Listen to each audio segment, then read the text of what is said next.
Hello everyone. දැන් ladies ලගේ කෙස් යනවා නම් ඇත්තටම ladies ලගේ කෙස් වැවෙනවා අඩු නම් දිග් වෙනවා මදි නම් ඒක පුරුෂයන්ගේ කෙස් යන එකට සමානද? ඇත්තම නැහැ. ladies ලගේ ඇත්තටම හෝමෝන පද්ධතිය වෙනස් පිරිමින්ට වැඩිය. ඒගොල්ලෝගේ ටෙස්ටොස්ටරෝන් යම් ප්‍රමාණයක් තියෙන හින්දා කෙස් වර්ධනය අඩු වෙන්න පුළුවන් ඇන්ඩ්‍රොජෙනික් ඇලෝපේෂියා ක්‍රමවේදයෙන්. හැබැයි ඒකත් එක්කම ladies ලගේ තව ප්‍රශ්න ගොඩක් තියෙනවා. ඒ කියන්නේ කෙස් සම්බන්ධ තව ප්‍රශ්න ගොඩක් එන්න පුළුවන්. එකක් රෝගී තත්ත්වෙ එන්න පුළුවන්. විශේෂයෙන්ම thyroid ඊට පස්සේ SLE, polycystic ovaries ඒ ආදී ප්‍රශ්න වලින් උත් කෙස් වර්ධනය අඩු වෙන්න පුළුවන්. හැබැයි විශේෂයෙන්ම පෝෂණ පද්ධතිය වෙනස්කම් සහ කෙස්වල ඒ හෝමෝන බලපෑමෙන් වර්ධනය අඩුවීමක් සිද්ධ වෙන්න පුළුවන්. ටෙල්ජන් එෆ්ලූවියම් ඊට පස්සේ කෙස් බඳින විදියෙන් traction alopecia ආදී ප්‍රශ්න වලින් කෙස් අඩුවක් වෙන්න පුළුවන්. ඉතින් අතරම ඒකට මොකද්ද කරන්න පුළුවන්? දැන් keshatransplant ආයතනය ලංකාවේ Sapphire තාක්ෂණයේ කරන ප්‍රමුඛම hair transplant ආයතනය. ඒ විදිහටම අපිට කෙස් සම්බන්ධ ඕන ගැටලුවක් විසඳන්න පුළුවන්. ඉතින් අපේ තියෙනවා ඔක්සිජෙට් ට්‍රීට්මන්ට් එකක්. ඒ කියන්නේ ඔළුවට ප්‍රෙෂර් කරලා බෙහෙතක් අල්ලනවා. ලේඩිස්ට විශේෂයෙන් හදපු බෙහෙතක් ඒක. ඒකෙන් වෙන්නේ කෙස් වර්ධනය සහ කෙස් දිග්වීම සහ කෙස් ඝනකම් වීම.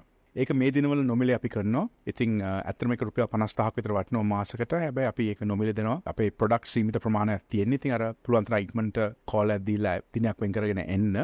ඒතර ඕගොල්ලන්ටත් ඒ ට්‍රීට්මන්ට් එක කරගන්න පුළුවන්. ඕගොල්ලෝගේ කෙස් ප්‍රශ්න විසඳ ගන්න පුළුවන්. ඒකත් එක්කම අපේ වෛද්‍ය ටීම් එක හම්මලා තමන්ගේ කෙස් සම්බන්ධ ප්‍රශ්න ටික නිරාකරණය කරගන්නත් පුළුවන්. ඉතින් උපදෙස් අවශ්‍ය නම් කෙස් සම්බන්ධව අපට ඕනලා කමතන්න keshatransplant. 34% of Colombo district had diabetes, while another one-third had high blood sugar levels. It was found that Sri Lanka has the highest rate of diabetes in all of Asia and one of the highest in the world. 38% of Sri Lankans with diabetes have not been diagnosed. In other words, 1 million Sri Lankans do not know that they have diabetes. Diabetes is more common in Sri Lankans who are overweight and those who are better off or living in developed areas of the country. The highest rates are seen in Western Province, Jaffna and some parts of the Northern and Eastern Province. Use balance to control your carbohydrate intake. ඔබ කන පිෂ්ඨ ප්‍රමාණය පාලනය කරන්න balance යොදා ගන්න. ලංකාවේ ජනගහනයෙන් 50%කට වැඩි ප්‍රමාණයකට දියවැඩියාව තියෙනවා. 50%කට වැඩි ප්‍රමාණයකට යම් කෙස් අඩුවක් තියෙනවා. ඒක වයසත් එක්ක වැඩි වෙනවා. මෙතන තියෙන්නේ පෝෂණ පද්ධතියේ අඩුපාඩු.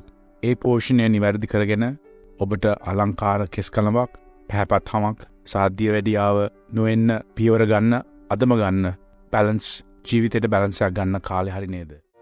හිස් කෙස් අස්වද්දන ආශ්චර්ය සේවයයි කේෂා ට්‍රාන්ස්ප්ලාන්ට්